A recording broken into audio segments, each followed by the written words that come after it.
สวัสดีครับท่านสมาชิกท่านผู้ชมทุกท่านครับคลิปวันนี้นะครับก็จะมาแนะนำการ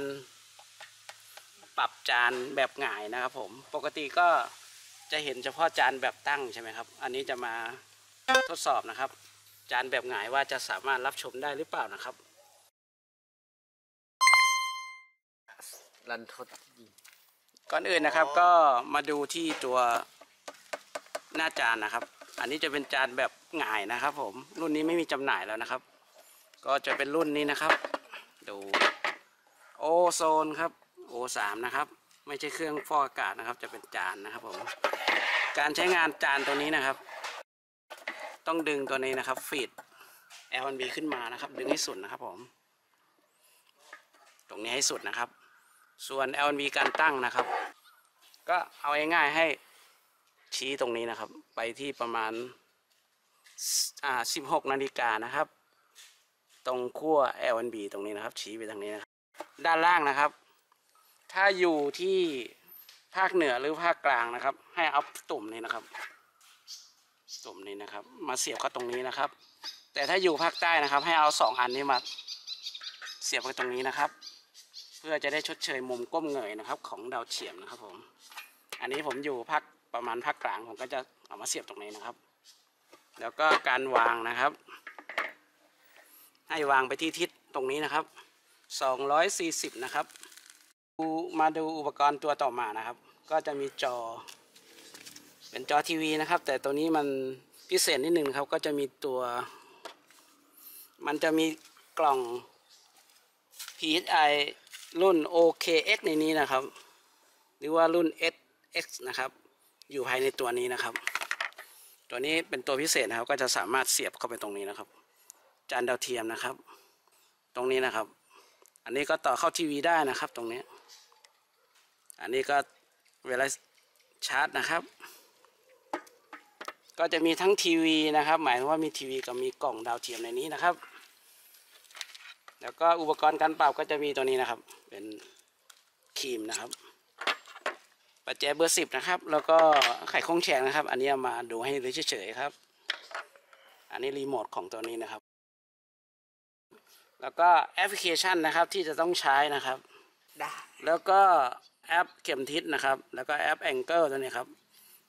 แล้วก็แอปตรงที่จะหาตำแหน่งดาวเทียมตรงนี้นะครับ Satellite Director นะครับผมอันนี้ผมจะลองทดสอบเข็มทิศอย่าเอาโทรศัพท์ไปใกล้กับแม่เหล็กนะครับต้องห่างดาวเทียมไทยคมจะอยู่ที่มุม240นะครับก็หมุนไปที่ตรงนี้นะครับ240นะครับหน้าจานนะครับจะหันไปทางนี้นะครับวางให้ถูกต้องนะครับผม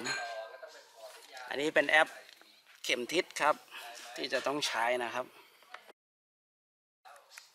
ขั้นตอนการที่จะปรับนะครับ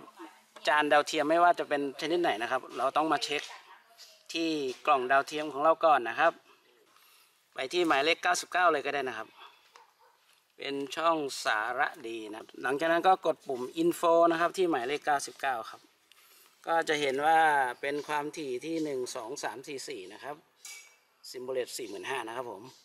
ความแรงกับคุณภาพไม่ขึ้นเดี๋ยวต่อไปผมจะต่อสายมาจาก L&B นะครับมันก็จะมีความแรงขึ้นนะครับหน้าจอมันจะมีความแรงขึ้นนะครับถ้าเราเสียบนี้เข้ามาครับปุ๊บเห็นไหมครับความแรงมันจะขึ้นครับผมความแรงมันจะขึ้นแต่ว่าคุณภาพยังไม่มีนะครับขั้นตอนต่อไปเราต้องหมุนตรงนี้ให้ไปที่240นะครับผมนี่นะครับสัญญาณเริ่มขึ้นแล้วครับลองมาดูตรงนี้นะครับนี่นะครับแต่ว่าพื้นนี่ต้องได้ระดับนะครับตอนนี้ก็ได้ประมาณ40นะครับตัวนี้สามารถบิดขึ้นลงได้อีกนะครับถ้ามันได้น้อยนะครับผมตอนนี้ได้40ก็ถือว่าโอเคนะครับช่องเนี้ยเพราะว่าช่องนี้สัญญาณมันต่ำครับเดี๋ยวลองไปดูที่ช่องปกตินะครับไปที่ช่องหมายเลข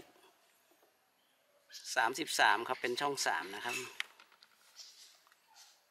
ก็มีสัญญาณนะครับลองกดเช็คอีกทีก็ได้ครับโดยกดปุ่ม Info นะครับที่ช่องนี่ครับสัญญาณก็ได้ประมาณ60นะครับก็ถือว่าพอใช้งานได้นะครับแต่ว่ารุ่นนี้มันจะมีข้อเสียที่หนึ่งครับเวลาฝนตกนะครับน้ำมันจะลงตรงนี้จะขังนะครับ ไม่เป็นการแพร่หลายนะครับสำหรับที่จะหงายจานแบบนี้นะครับในการรับก็คลิปนี้ก็ขอจบการแนะนำการติดตั้งจานแบบหงายนะครับหรือว่าจานเต่าหรือว่าเป็นรุ่นโอโซนนะครับของ PSI นะครับไว้เพียงเท่านี้นะครับก็ขอขอบคุณทุกท่านนะครับที่กดไลค์กดแชร์แล้วก็กดติดตามช่องให้นะครับเพื่อเป็นกำลังใจในการทำคลิปต่อไปครับผมขอบคุณทุกท่านนะครับสวัสดีครับ